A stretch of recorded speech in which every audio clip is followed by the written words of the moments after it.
Hi, if you are looking for a place to catch up on all the latest news and gist in your neighborhood, a visit to the salon is your best bet. You are likely to meet those who have spent donkey years in the neighborhood and know the residents in the area and sometimes what goes on in each house. Indeed, many salon owners and their close pals are living encyclopedia of people and events in their environs.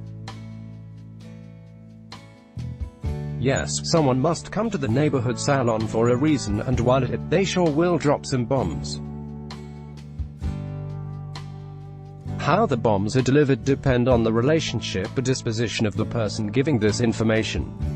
Mind you, a simple gist in the hands of an enemy neighbor may turn into a potent and deadly weapon to ridicule and embarrass a target. So, one just must be careful, both as owner and client.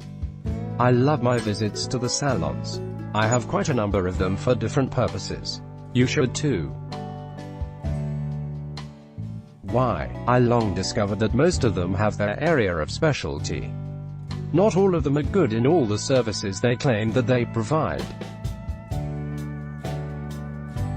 So, I have a salon for retouching my perm, another for fixing of the weaves, Ghana weaves, plaits and braiding somewhere else, and the list goes on. The different locations ensure that the gist is different from the other two. And so I was at my neighborhood salon a few weeks back when a woman I had not seen in a long while walked in. I was happy to see her because I'd missed her in a way. She had a thriving provisions shop a few blocks from my house, and because she sold in bulk, her prices were reasonable too. I often bought school stuff, biscuits, sweets and juices for my little girl from her. But she suddenly closed shop some months back and I was forced to look elsewhere. I was happy to see her. We exchanged greetings and she told me she'd gone to the village for a while. She was back now and would soon reopen her shop. I wished her luck and that she should take care of herself. She booked an appointment with the salon owner and left. Immediately she walked out, the gist began. "So you know Mama Ada?" the hairstylist asked me, and I confirmed the link. I quickly realized there was a story itching to be told. I refused to let it go, latched on it, and switched on my Aproco antenna. "I hope she is much better now from her illness." "What sickness?" she asked. "The sickness that she inflicted on herself, a real sickness." She sniggered. "It is very obvious that she was very ill. Can't you see how lean and unkempt she looks?" I said, trying to convince her of my observation. Quote, "Auntie, she is not sick. Oh. It is depression that has turned her into a sick woman." "Abby, you did not look at her properly. She is now like a ghost of herself," she announced. "Depression?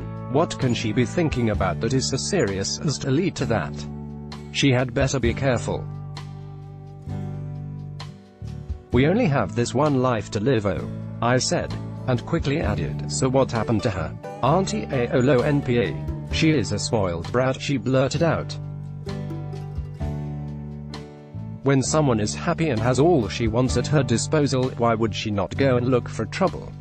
What did she want that the man was not giving her? Yet she was not satisfied. She had to go and disturb the man's business. So she got what she deserved, she began explaining. Trust me, by now I was all ears.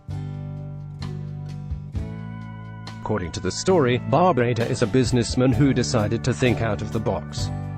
He bought a bus, but rather than use it for commercial transportation, he went into a partnership with schools in the neighborhood and ran it as a school bus, picking pupils in the morning and dropping them off after school. Business was so good that he soon bought a big coaster bus in addition. He drove the coaster bus while he employed a driver for the bus. He had problems with getting reliable female assistant to take care of the kids and man the door, and so kept changing them until a certain married woman in the neighborhood approached him for the job. Married with 5 kids to an abusive man who could not meet the demands on the young but economically too big family, Grace had to look for a job in addition to her pat-making business. The two hit it off right from the beginning and were a wonderful pair to behold while at work.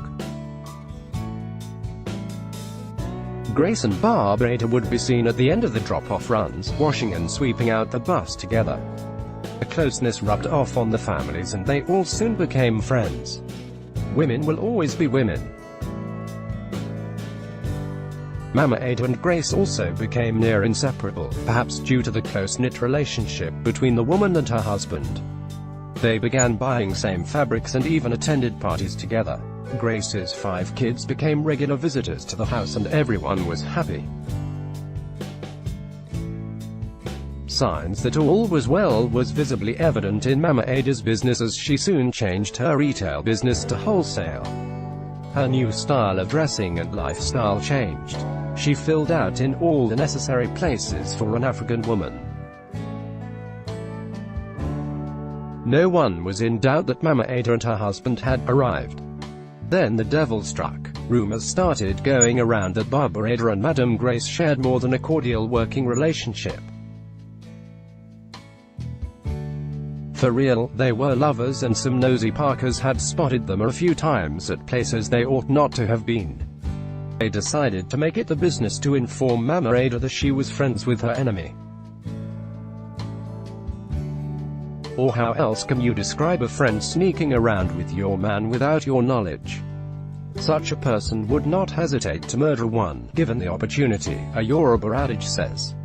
Mama Ada literally spat in the air and caught it with her face. She went wild and confronted Madame Grace with what should been told by the bad people. Grace may have been preparing for such a day that the secret would be revealed because she was said to have denied everything and convincingly too. Though the relationship became strained, they still tried to patch things up and moved on. But Mama Ada's friends, or do I call them enemies, would not let her be. They continued to pump her up with stories of the illicit affair until she could take it no more. She picked a quarrel with Madame Grace, and ordered her husband to sack her and have nothing to do with her again. Sometimes I wonder what we think of ourselves as married women. We assume that by signing those papers, we have been conferred with some extraordinary and superficial powers over our men's libido.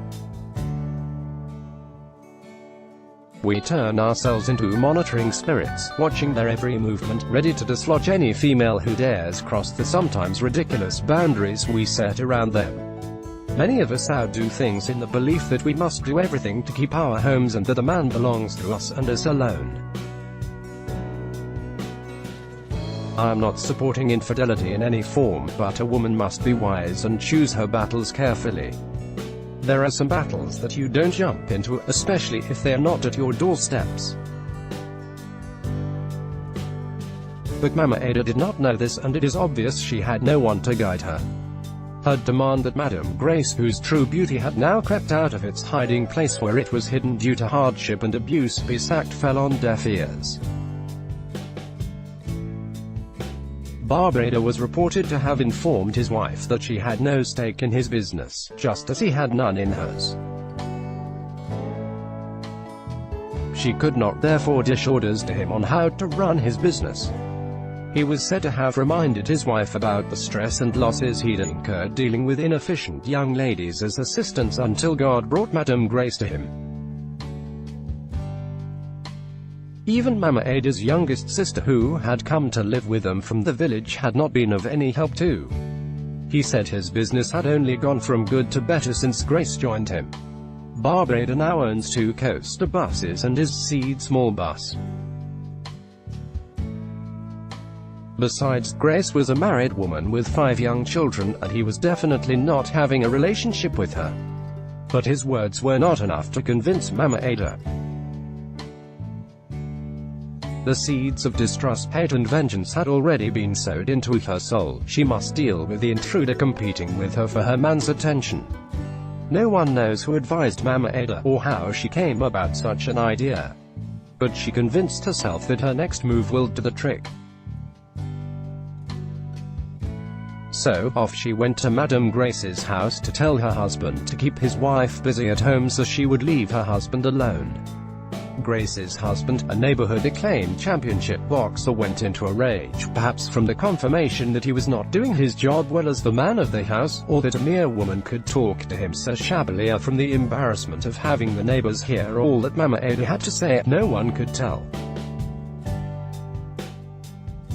But that night, he descended on Madame Grace like he'd never done before, sending her straight to the hospital with a broken jaw and rib. Not done, he threw her belongings out into the street, swearing she was no longer allowed around the premises, not to mention inside the room and parlor they lived in. If Mama Ada thought that she had finally dealt with her enemy, she was so wrong. On hearing what his wife had done, Bob Ada swung into action. He took over the care of Madame Grace, hospital bill and all. While still at the hospital, he rented a 2-bedroom apartment for her where he parked all her belongings. It was a sweet homecoming for erstwhile pawn Madame Grace. But it did not stop at that. Bob Ada, without warning, drove to his village with Madame Grace to introduce his new wife to his family. After all, she was now a free woman, he said. This was what sent Mama Ada to the village, and not any illness. Madame Grace and her 5 children, now together, all cared for by Bob Ada. We must be wise as women. Have a wonderful weekend.